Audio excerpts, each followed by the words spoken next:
તો નમસ્કાર મિત્રો, આજે કપાસના ભાવમાં એકાએક મોટો જબર ફેરફાર જોવા મળ્યો છે। કપાસના ભાવ મિત્રો આપણે આજે આ વિડીયોની અંદર જોવાના છે। તો કપાસના ભાવમાં શું વધારો ઘટાડો થયો છે, આજની તારીખના તમામ માર્કેટિંગ યાર્ડના કપાસના ભાવ જોતા પહેલાં ચેનલમાં નવા હો તો નીચે આપેલા સબસ્ક્રાઇબ બટનને દબાવી ચેનલને સબસ્ક્રાઇબ કરી દેજો અને વિડીયોને લાઇક કરી વિડીયોની લિંક શેર કરી દેજો, જેથી કરીને કપાસ, ડુંગળી, સિંગ તેમજ અન્ય ખેત પેદાશોના રોજેરોજના ભાવ તેમજ ખેતીવાડીને લગતી અન્ય માહિતી પણ તમને આ ચેનલની અંદર મળતી રહેશે।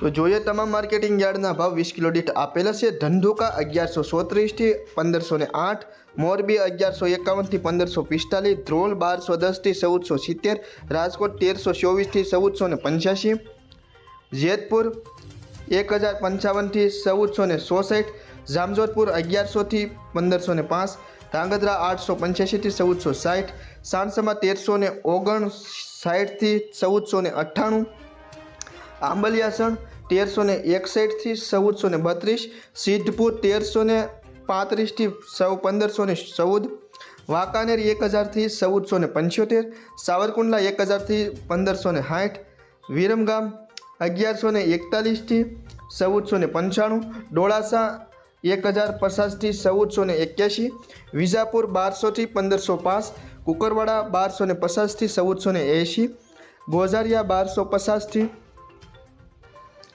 જસદણ 1125 થી 1500, હિંમતનગર 1323 થી 1437, માણસા 1278 થી 1509, જામખંભાળિયા 1300 થી 1401, ટિન્ટોય 1300 થી 1397, તળાજા 1000 થી 1525, પાટણ 1300 થી 1511, લખતર 1285 થી 1450, અંજાર 1398 થી 1499, ગોંડલ 1131 થી 1521। તો ખેડૂત મિત્રો, આ હતા આજની તારીખના ગુજરાતની તમામ માર્કેટિંગ યાર્ડના કપાસના ભાવ। તમારા મતે અત્યારની મોંઘવારી પ્રમાણે ખેડૂતોને મણ દીઠ કપાસના ભાવ શું મળવા જોઈએ, તમારો પ્રતિભાવ એના વિશે કોમેન્ટમાં અવશ્ય જણાવજો। અને મારા ખ્યાલ પ્રમાણે જોઈએ તો અત્યારની મોંઘવારી પ્રમાણે ખેડૂતોને મણ દીઠ 2500 રૂપિયા સુધી ભાવ મળવો જોઈએ, કારણ કે કપાસ જ્યારે ઘરે સુધી પહોંચે સોપામણથી માંડીને ખર્ચો બહુ વધી જતો હોય છે।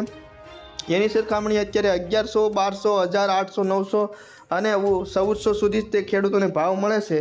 તો અત્યારની મોંઘવારી પ્રમાણે ઓછામાં ઓછા 1400 તો ન કહી શકાય, પરંતુ 2000 પ્લસ એટલે કે 2500 સુધી, 2000થી લઈને 2500 સુધી ભાવ મળે તો ખેડૂતોને યોગ્ય કપાસના ભાવ ગણાવી શકાય। તો વિડીયો ગમ્યો હોય તો ચેનલને સબસ્ક્રાઈબ કરજો, વિડીયોને લાઇક કરજો, વિડીયોની લિંક શેર કરજો।